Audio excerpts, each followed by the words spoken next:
had a window seat on the plane a few days ago, and during the descent, I watched as we lowered into a thin layer of clouds, which anyone who's flown before knows creates turbulence, right? The plane starts to shake.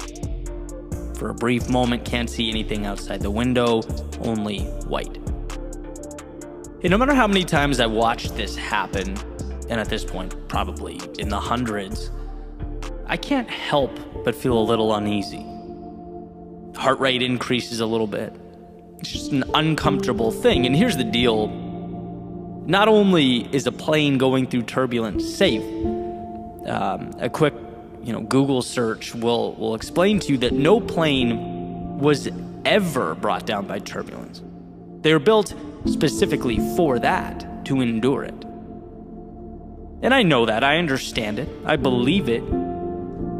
I guess that, faint nervousness I feel highlights the divide between my mental capacity to understand something and, my physiological reaction to it. It shows, to put it simply, that often what's necessary will be uncomfortable, right? Will get easier over time, but the point is there's a very real biological resistance associated with doing what's necessary.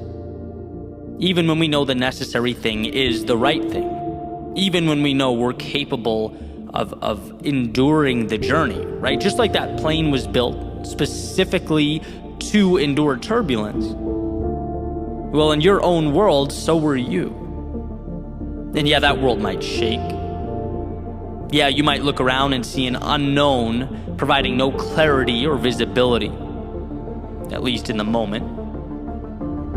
But that feeling of discomfort should not be interpreted as negative, a sign to stop or turn back, as a signal that the world is too much.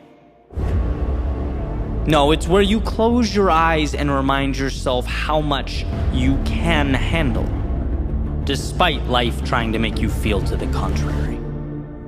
You were built to overcome, made to push into uncharted territory, to take your losses and uncover the hidden away value within them. Sometimes to grow, it's required that we learn not to resist that trembling, but to see it as the courage to say yes, when it would have been infinitely easier to say no. And that's what this is about. Nothing groundbreaking, no secret formulas, just the reminder we often need but don't hear enough.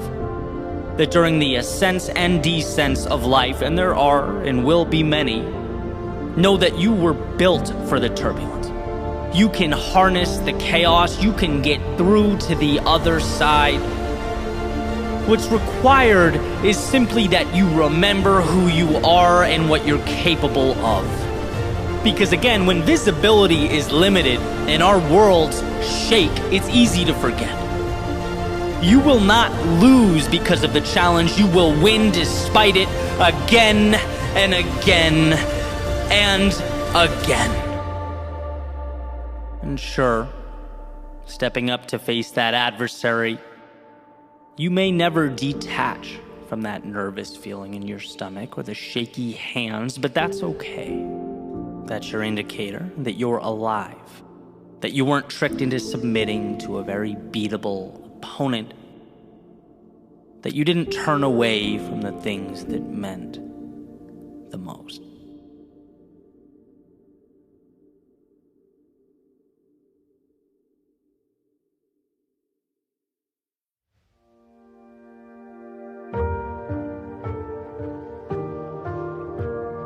Don't think so much. You might overlook the obvious. You might see past all that you've achieved. Don't move so quickly. You might overstep the moment. You might miss all the beauty you're creating. One can wake up, get dressed, walk out the door thinking that they're on their way to a someday achievable, brilliant finale, and simultaneously fail to understand the miracle of the now. It's in what you're doing now, who you're helping now, what you're becoming now. Your miracle is now. And you can't see your impact because it materializes behind you as your back is to it and you step toward those distant horizons. There's a direct link between always wanting to be better and never feeling like you're good enough. If you don't properly compartmentalize the two, you'll always be chasing something you can't obtain while you walk right by the brilliance you're piecing together in real time. That carrot just outside of reach for the runner on the treadmill. And I'm not saying your goals and aspirations aren't incredible. I'm not saying you aren't one in a million. I'm not saying you won't shock, change, add unparalleled value to the world. No, that's most certainly possible. But I'm saying you're doing that now, too. Like, right now. You're not on a trajectory to someday be one in a million. You are one in a million on a trajectory to live life fully, to further expand, explore, as you should. But let's not lose perspective along the way. It's hard to watch someone who has changed your life feel like they're not good enough. It just is. It's hard to watch something so beautiful feel like they must first evolve before they're worthy. And it's like, sure, I get it. We celebrate visible, tangible successes, the innovators and CEOs, world-class talents, people who have built the present and will build the future. But notice, there are no ceremonies for the ones who lift others up every day, who lead by example, who show up again and again when they're going through their own private hell. There are no record books for them.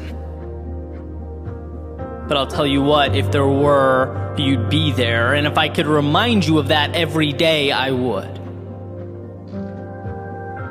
The small things you do not feel so small to those around you.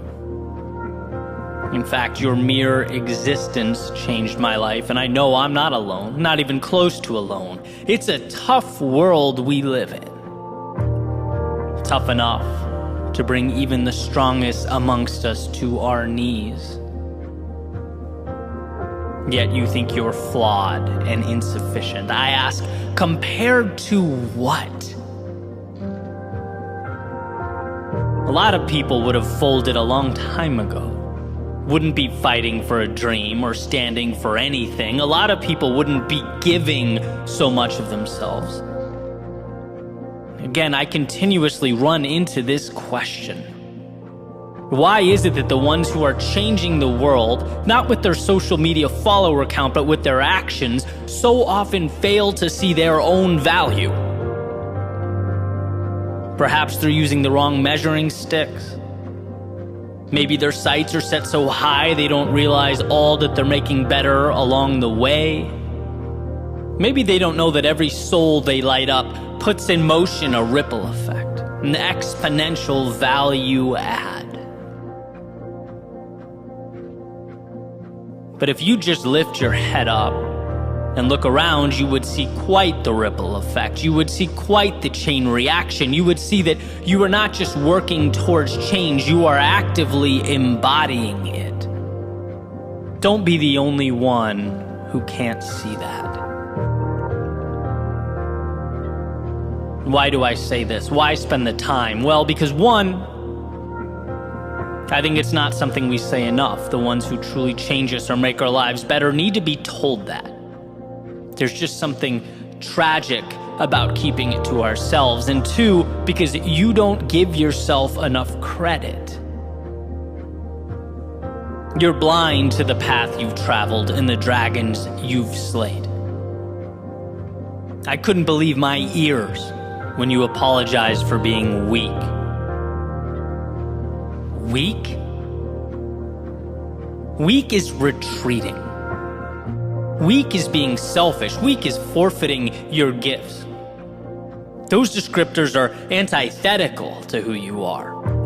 And sure, we all slip into them once in a while. We're human beings. We all endure our valleys of despair. But to fight with everything you have on your way back up, that is not weakness.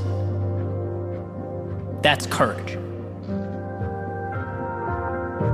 I think our definitions might be crossed here.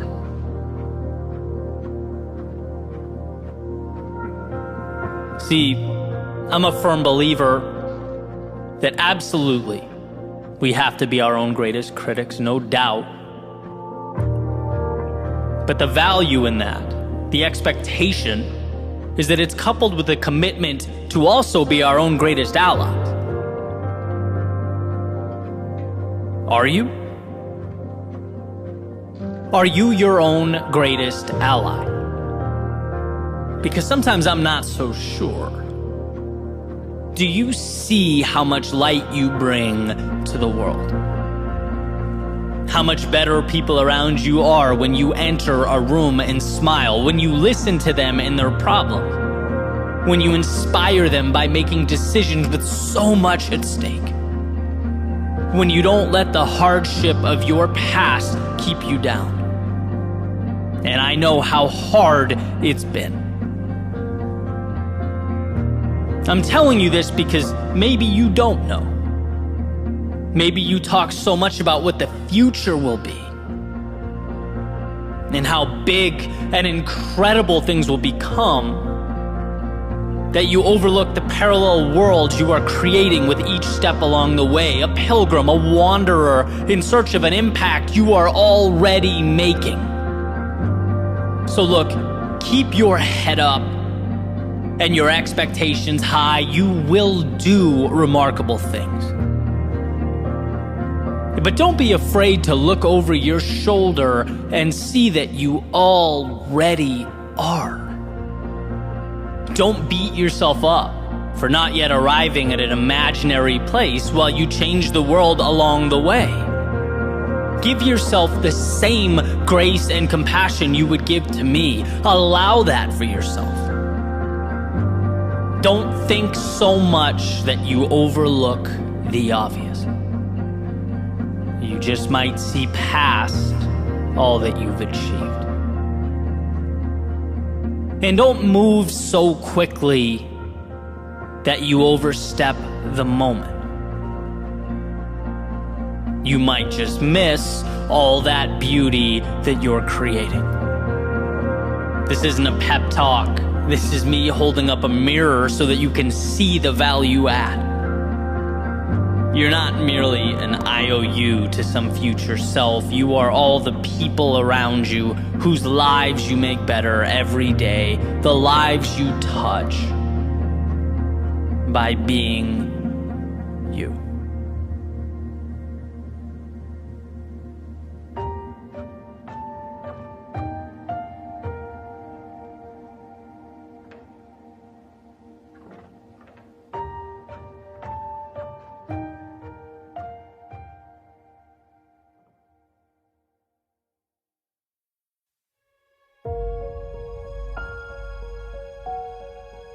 The hard thing brought me through hell, but also to that which exists on the other side. The hard thing prompted me to question and doubt, but also provided the pieces I used to build my confidence little by little. It made me ask the tough questions, the ones maybe I didn't want to hear the answer to, but also gave me the power to transform those answers I didn't like. The hard thing meant forfeiting being the expert in my world in exchange for the role of student in a foreign arena. gave me new ladders to climb, new possibilities to reach for. It showed that true growth requires a willingness to be the beginner. It took some people out of my arms, my circle, my work, and in some cases my life altogether, but always seemed to open the door to those souls better aligned, those conducive to the journey and the process. Let's remember what the hard thing is. Beyond the pain, because we all know it does bring that. Beyond the challenges, because there are certainly many. Beyond all that exists the hope and the change and the promise. Robert Frost says the best way out is always through. Through because it's the chaos, the haze, the darkness of night that shapes us. It's in being broken that we learn to rebuild our world with the pieces, and perhaps most importantly, we learn that such a rebuilding process is possible to begin with, that the now is not mandatory or permanent. The hard thing, as it turns out, is nothing more than a transaction. Turbulence for the view above the clouds, fear in the moment for confidence in the future. It's learning that although life sometimes appears to paint a picture of conformity and helplessness, there's always a path leading to the very place we need to go. It just asks we find the courage to walk it. Churchill has said, the pessimist sees difficulty in every opportunity. The optimist sees opportunity in every difficulty. And this beautiful message rings true. Because from the difficulty is the advantage. And sure, our first instinct is to see the problem. Our eyes tend to initially fixate on that which is unfortunate. But beyond that is where we get the most incredible things life provides, as if one is removing the shell or outer layer in order to get to the nutrients in the center, the ingredients required for growth, the pieces necessary to experience life at its fullest. And so we must be reminded that those opportunities, they're not rare, they're not reserved for everyone but you. They just tend to disguise themselves as the things we're most inclined to disregard or walk by. But if one finds the courage to move into them, through them, if one can see the difficulty not as a deterrent but as a bargain, they'll be given everything on the other side. Reality is not changed with a magic wand or the granting of a wish. It's from staring down the hard thing and moving directly into it, one little step at a time.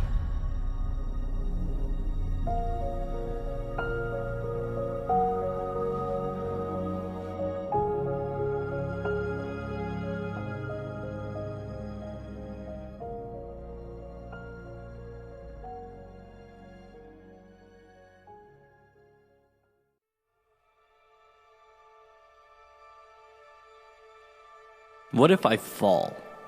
the man asks, looking nervously over the edge. "Oh, but my friend," a voice responds back, "what if you fly?" A little quote I heard not too long ago, demonstrating our proclivity to maintain, to preserve, to protect, to move away altogether from the risk, for fear that we might lose our grip on the status quo. Completely forgetting to think about what life could become if things worked out. Forgetting that life is a game of trade-offs.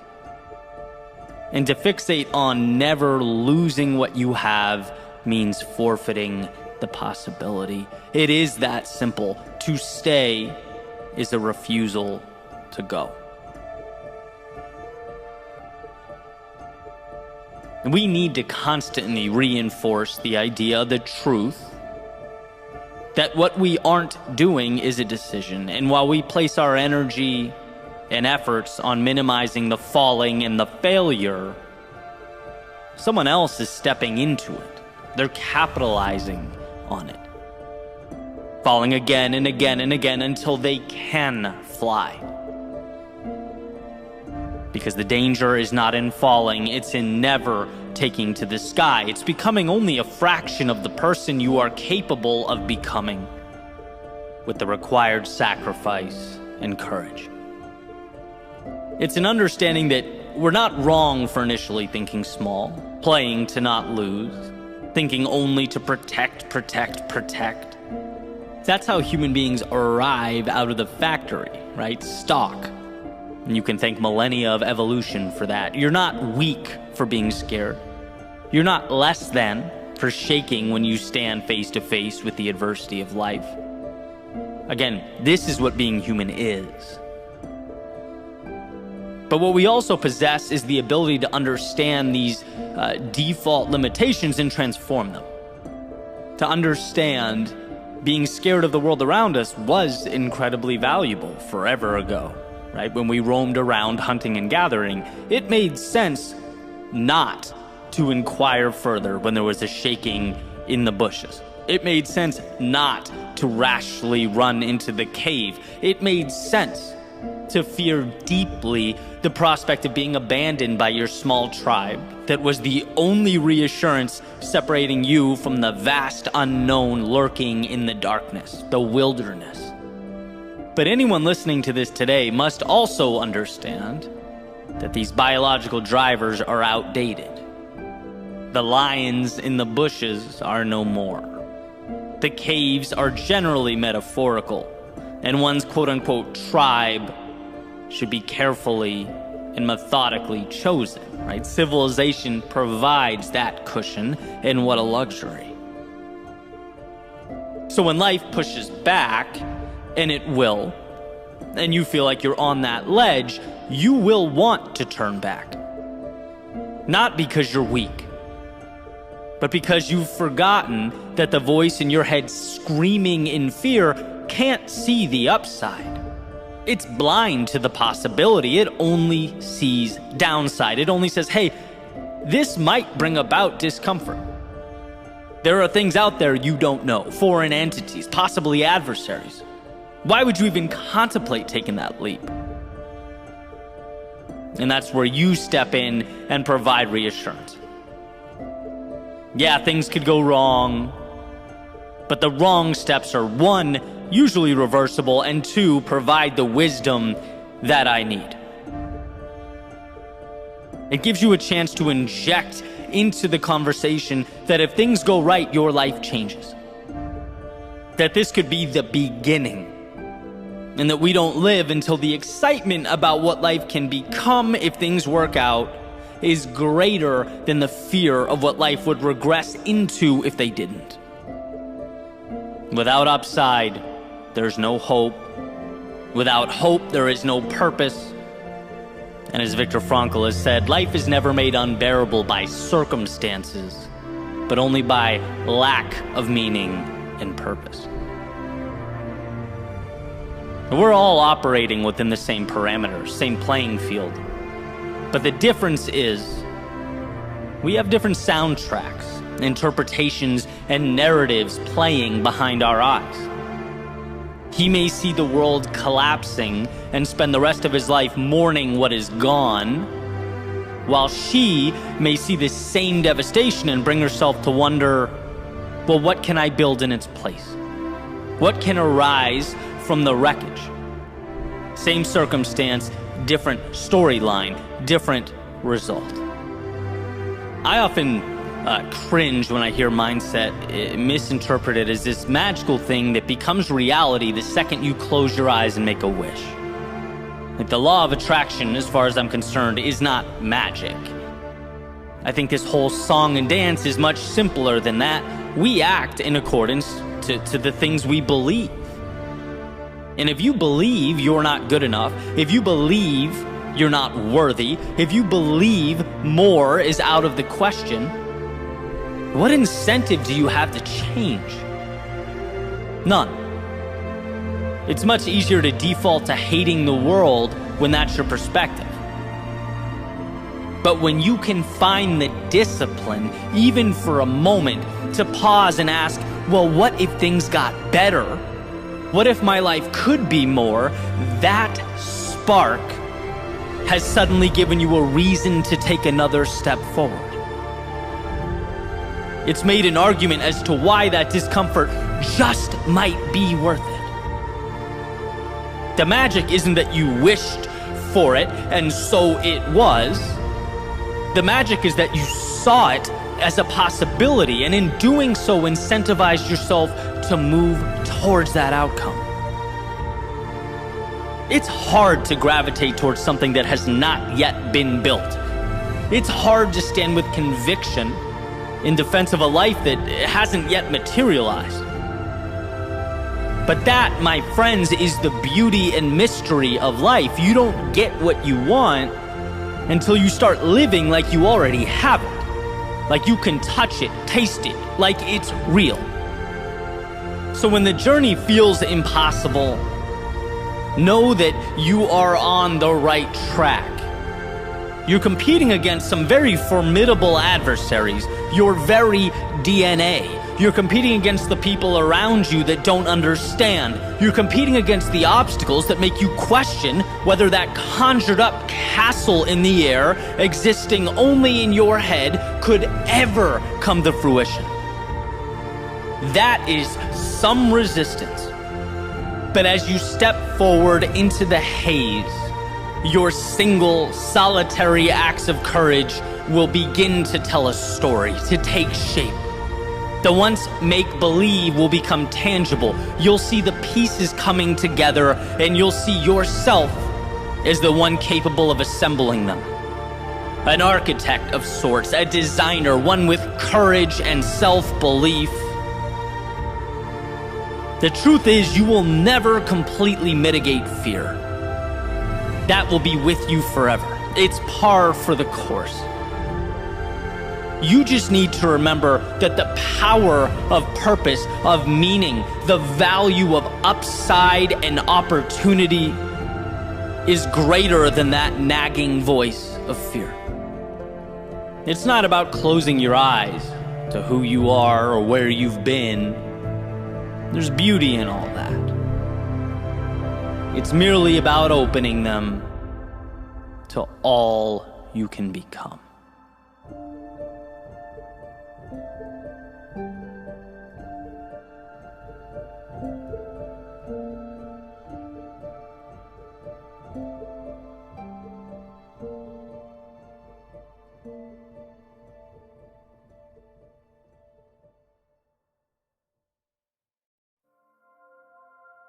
The miracle isn't that I finished. The miracle is that I had the courage to start.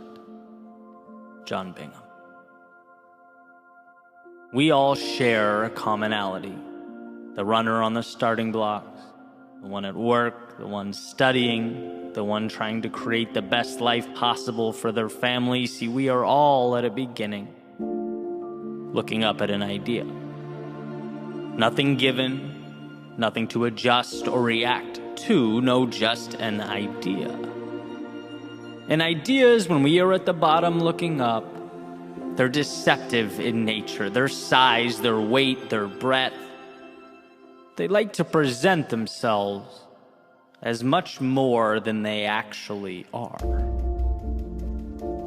And so, to turn ideas into things, one needs see themselves. Not as some descendant of Mount Olympus, tasked with lifting that 2,000-ton boulder before them, but as one armed with an understanding, the awareness that the 2,000-ton boulder before them can be broken down, piece by piece, that it is nothing more than a facade, and while it may stop most in their tracks, you are simply not most. Not because the world treats you differently, but because you see the world differently. By knowing you are bigger than the sum of its parts, you have defanged this wolf. You have put yourself in position to do that which makes the world tremble, that which causes even the most confident to doubt. You have put yourself in position to begin.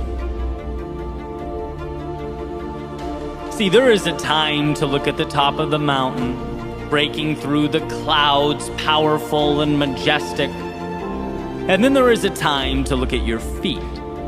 And right now is the latter.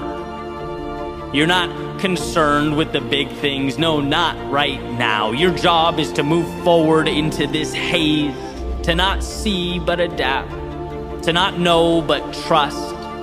Things will materialize, and you know that. But at the same time, you can't control the future. Your battle is right now, and it's with the space immediately in front of you. It's with the thoughts attempting to deceive you. It's with the things the outside world will tell you, but forward motion is the antidote to all of that. And so forward you must go.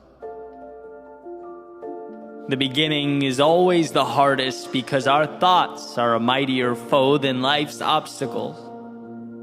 Thoughts take on lives of their own. They become monsters, demons, dead ends, obstacles. On the other hand, just ask that we adjust. There is no obstacle that can't be addressed by stepping into it. And so while the temptation is to sit, thinking, speculating about how challenging the road ahead, this is where you think less and move more. Harness the world as it comes, because the truth is nothing is as big as it appears to be.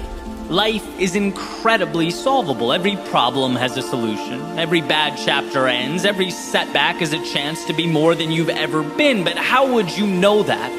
If you bowed down to the mountains in your head, how would you know that if you never began? So let today be the dotted line you sign with your future self. A promise to be aware that the mountaintop peers over you, but to not be distracted by its shadow. To take the climb one rock, one step, 1 second at a time. Let it be an acknowledgement that nothing life throws at you can't be broken down and conquered so long as you don't get in your own way. Gone are the days of being held captive behind steel bars of self-doubt and fear. That road ahead is not the problem. It never was. Refusing to give yourself permission to travel down it was the problem. So without constraints, meet life head on. Let the trials and tribulations emerge, because they will, but know that you will rise to meet them. Let the unknown highlight all that you don't know, you can't see. Fine. The one thing you are sure of is that you will, one by one, transform the unseen into strength.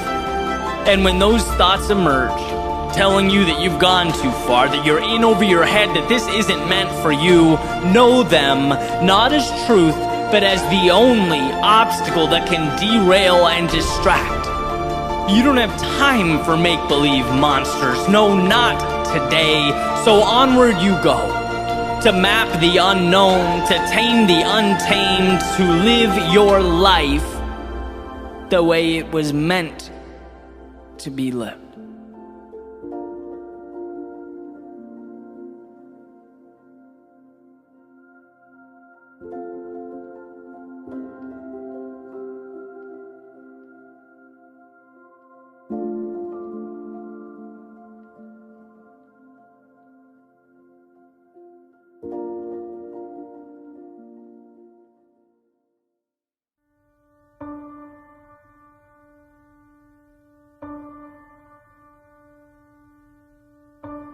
Stay awake long enough to capture the reality in front of you, but not so long that you forget to dream of new realities. Stay who you are, because your voice and your vision and your talents They're unparalleled. But don't stay the same. Because to evolve is to breathe life into that authenticity. Stay away from those misaligned ventures, the broken places, the empty relationships. They're not you. But stay close to those things that are. Stay in when it's time to invest in yourself, to chip away at our default ignorance, to turn that curious soul into a knowledgeable actor. But know that all that other stuff, the fun, the escapes, the distractions, they stay right where they are, waiting, should you need them. Stay the course. Not just when it's easy, but when it's difficult. When things for a moment in time feel impossible, lose their glamour, feel like a burden too costly for you to pay. Because hanging in there through the storm, it changes the way we look at life. Like being able to see the stars for the very first time, and no storm stays forever. Stay humble. Because knowing what you don't know is the first step in becoming who you might be. But don't stay so humble that you can't move with conviction into that great unknown. Stay hungry, stay motivated, stay fixated on the next great adventure. But stay grateful for everything you have now. See, without that, the future loses its allure and its relevance. Without that, the perpetual desire for more stays. But that all-important sense of purpose goes. And a life without meaning, well, it just isn't much of a life. And that, if anything, is what we are left to understand. That fine line between staying and going, anchors down or sails up, acceptance of all that is, but the pursuit of all that can be. When the heart pushes and the brain pulls, perhaps this little formula is what connects all the dots. Stay who you are and go where that truth leads you. Stay because identity is power, home is our foundation, and our reflection tells the story. But go because progress is happiness. Meaning is rooted in overcoming, dying and being born again, slaying dragons just to prove to ourselves that we could. So go dream of new realities. Just make sure you stay awake long enough to remember why you dream.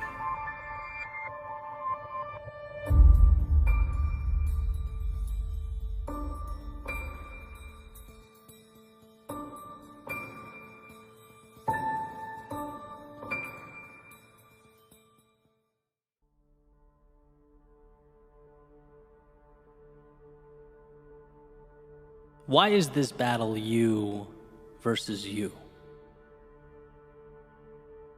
With all the complexity, all the obstacles out there, why are you your greatest opponent?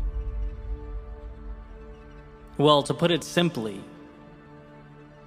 because all those obstacles and all that complexity still can't tell you no. They can't say enough is enough. They can't look back at you and say, let's just settle for what we have now. No, only you can do that. The world may create the landscape. It may construct the terrain and those obstacles. But you are the sole decider on where along the way you stop. You decide how far you want to go and how much you are willing to endure. When it comes to your advancement or limitation, you are in the driver's seat. I just picked up a copy of Will Smith's recent book. And one of the ideas that stood out to me was resilience. And this part in the book, it's actually kind of uncomfortable to get through, but incredibly powerful. He's talking about his childhood and the polarity of his father's personality. A man who would do anything to provide for his family. He took pride in that and saw it as his primary responsibility, but simultaneously was their greatest source of pain. And he mentions his father, hitting his mother from time to time. In one particular example, struck his mother in the face so hard that it knocked her on the floor. And as she stood back up, she said something along the lines of, "You can hit me, but you can't hurt me." And that was the first time Will understood as a child the difference between what the outside world inflicts upon us and how we choose to react to that occurrence. That understanding is power. It's why you are the author of your story. In the sense that every single thing dropped at your feet, every situation, every occurrence, they come with an implicit question attached, a question that you and only you are responsible for answering. The question is, what does this mean? And how you respond to that question determines whether you go left or right at that metaphorical fork in the road. Does the occurrence detract from your ambitions, or is it a multiplier? Does it confirm your doubts and insecurities, or is it your reason to rise to the occasion? An opportunity to stretch, to evolve. That's a gift. That's an invite. Not some sort of divine punishment. But the challenge is removing the layers until you arrive at the value. And it's hard. But you get there by saying yes. You get there by choosing to see the value. And here's a quick example. My favorite thing about athletics, which was, for me, a ton of running. Now I throw more interval training in there, but the same concepts apply. It's a chance to remind myself that I don't negotiate with my weakness. I don't give myself an opportunity to rationalize with the voice that wants me to quit. That question, that fork in the road, I answered it. I charted its course before the workout started, knowing this is going to be uncomfortable at times, but it's where I need to go. There will be no more thinking from here on out. And so today's workout, for example, switching deadlifts, burpees, to squats, to core, you don't think. You see the next requirement, the next task, and you simply say yes. You don't need your mind for this. In fact, you go before your mind even knows where it's going, because that dotted line has already been signed. And that was the breakthrough for me. When you separate what you have to do with the hurt associated with doing that thing, you free yourself. After all, what's there to hold you back if you can't talk yourself out of doing things? See, we tend to think our greatest adversity is the pain, or the confusion, or the unknown. But it's like, no, those are the byproducts of doing anything of significance. The adversary is the voice that begs you to slow down because of those things. And if you can figure out in your own life how to create space between the two, how to separate the task and the discomfort often brought about by the task, there's nothing that will ever be able to slow you down. And look, I'm not saying that you walk around without ever utilizing the power of that brilliant mind you possess. One's ability to think is everything. But what I am saying is there is a time to shut it off. There is a time in which, to avoid overthinking, we simplify. Action, reaction. One more mile, okay, end of story. 1 minute of jump squats next, roger that, period. It's taking the emotion out of the process, refusing to leave the door cracked for the inner dialogue that says, hey, maybe you don't do this. Maybe you slow down. Are you sure you can handle what's next? No, all of that is tuned out. It's assignment, go. Next, go. Next, go. You know this is the right thing. You did your thinking before grabbing the sword, shield, and stepping into the arena. Now guess what? It's instinct. It's doing what has to be done. And what has to be done hurts. And look, you didn't have to accept that. You didn't have to step in. You could have stayed home, but somewhere along the way, you looked in the mirror and said, the difficult path is the one with the value. And now here you are, face to face with hungry lions, clashing swords with your adversaries. There's no turning back now. Now is when you parse out pain from the objective. The pain is now part of the audience. It's not with you or in you, it's watching from above as you do what you came here to do. So yes, those swords clash, but the eyes remain focused on what's ahead. And yes, those lions roar, but that's background noise.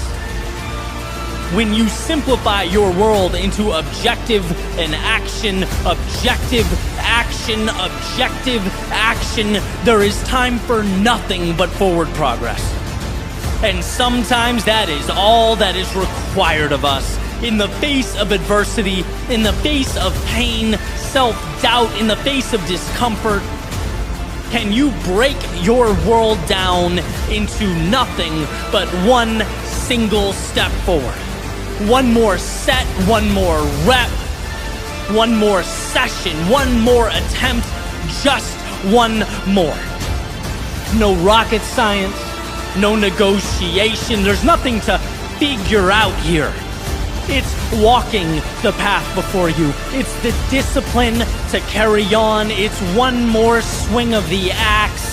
Audience or no audience, lions or no lions, you are bound to the universe at your feet. And that simplified concentration is why you will succeed.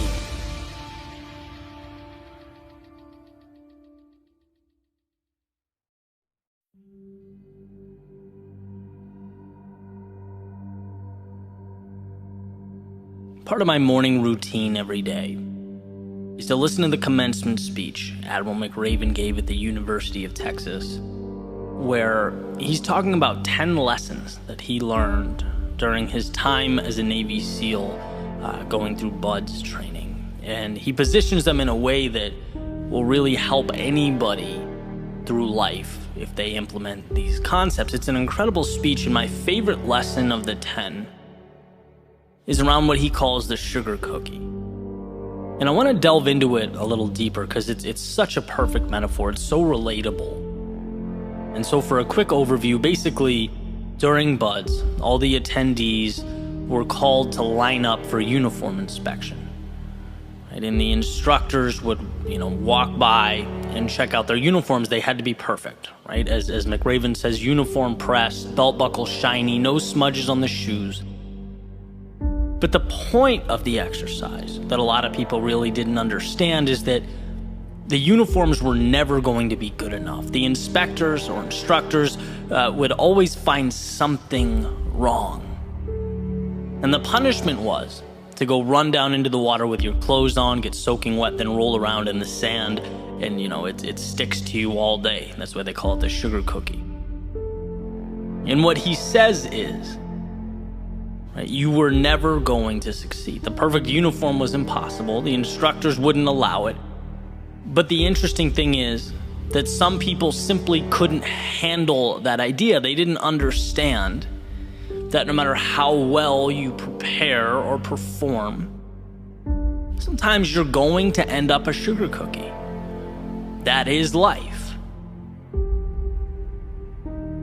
It's such a powerful concept. It's a life lesson that must be understood before someone can effectively make their way in the world. The idea that life simply isn't fair. And those who refuse to accept that are pulled into this void of projecting out and looking to assign blame as opposed to continuing a march forward and reshaping the odds, right? A tough lesson to learn. It's tough to work and work and work and not get that immediate validation you hoped for. It's tough that life drops obstacles before us that we weren't prepared for and don't feel equipped to take on. It's tough when people around you get rewarded or promoted or acknowledged for doing the same or less than you. And if you let it, it will eat you up. It will taint your view of the world. It can close the door to your own self-improvement and open it up for comparing, contrasting, projecting, blaming, toxicity. You know, it really hit home for me when McRaven says, look, some people just couldn't understand that no matter what they did, they were going to be a sugar cookie.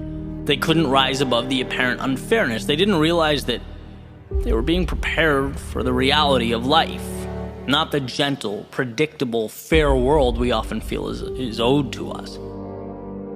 So the ones who made it out of the class, well, they took their hits, they dealt with their discomfort, they learned to expect more out of themselves.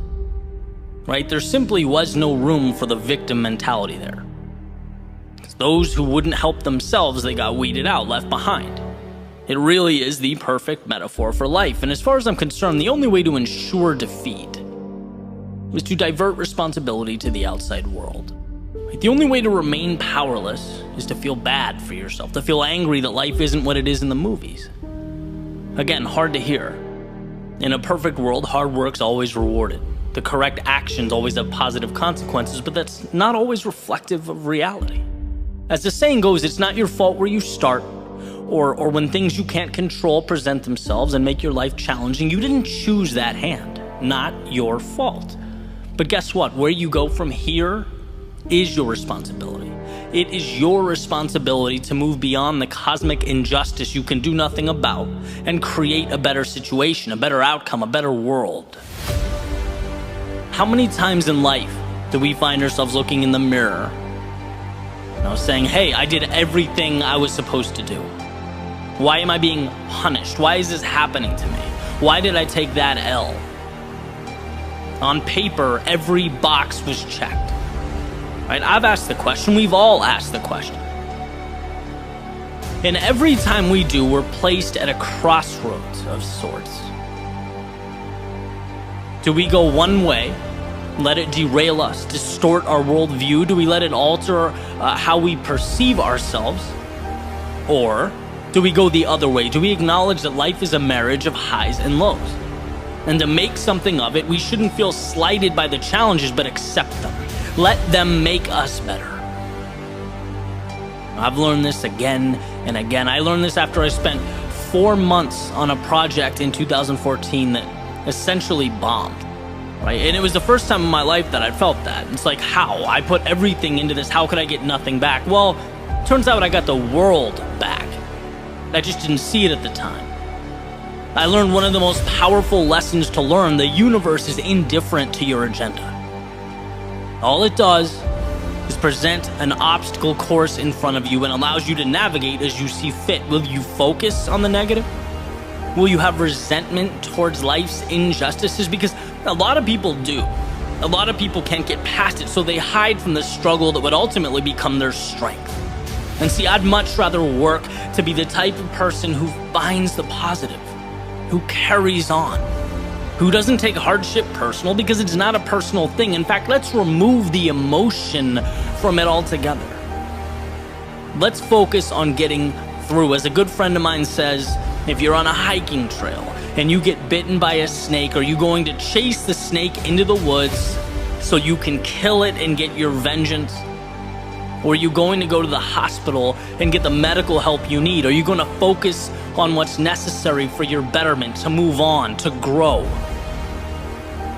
And every time you accept responsibility for a situation, every time you point at yourself as the one who can make something good happen, you move forward.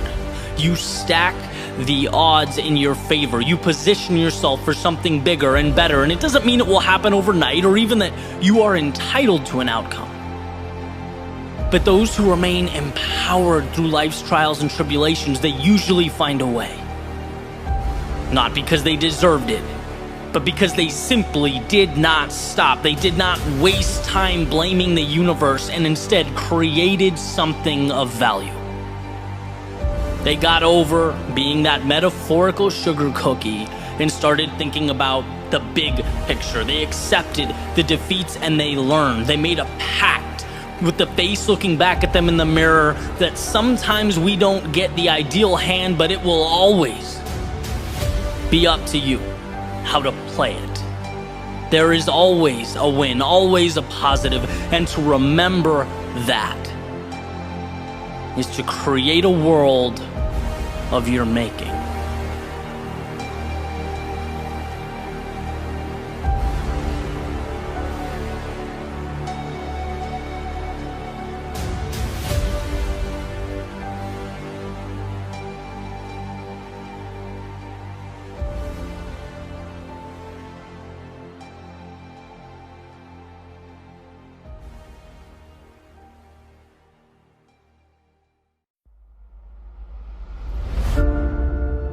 Sometimes what you don't do is more powerful than what you do. Sometimes the answer is not the home run or some lifetime achievement award. No, sometimes the answer is simply hanging on. Realizing that the yeses, they're important, but they're nothing compared to the no's. No to the faint whispering that you can't. No to the feelings of inadequacy, and no to the reflection staring back at you that just feels ordinary. As that feeling, it's wrong. And what this means, as I was once told, is that success is not always the spectacular. Sometimes it is simply hanging on when others would let go. When the world would hear that same faint whisper and bow down, because, we all hear it. Life is not a movie. There is no fixed ending. And where there are unknowns, there is fear. That's not rocket science. Unknowns equal fear. But if I may, let me explain something. Because where there is fear, there is also something else. And that something is opportunity. Like a curtain that must be pulled back, an ocean that must be crossed, or a toll that must be paid. While you dance to melodies of songs unwritten and are led by the characters in stories untold, this is not a game of the miraculous. This is a game of self-belief. A game of not personalizing the people that are going to let you down. The days that will bring you to your knees. It's not feeling inadequate when you swing and miss, because you will. And I hope you do. I hope you do, because each swing makes you stronger and each loss makes it easier. Easier to say no to that ship that wants to bring you right back to the port you left from. How comfortable, how safe, how secure it would be. But just like fear and opportunity are one and the same, so are safety and regret. A concession, a wolf in sheep's clothing, and they are a lot of things, but they are not you. So forget about the grandiose. The magic is not in the moon. It's in the staircase that takes you there. Each step, each battle, each time you fall, smile to yourself and carry on. Because the difference between average and exceptional is the ability to make a single decision. The decision to hold on. To stand firm when the people around you turn back. To believe in your foundation when the walls close in. It's running a race with eyes fixated on each step. not on the finish line. No, the finish line doesn't do anything but distract. It reminds you of the road to be traveled. Your job is not to make a finish line appear. It is to say yes to the step in front of you and no to everything else. See, anyone can take one step. Anyone can progress 1 foot. Races, journeys, life is simply a culmination of those steps, a culmination of little decisions to not let go. So when your arms shake and the voice in your head screams, when your thoughts beg you to stop and your mind starts to rationalize the possibility of surrender, remember that big things are broken into little things. Minutes are merely seconds. Mountains are merely rocks. And success is simply hanging on when others would be letting go.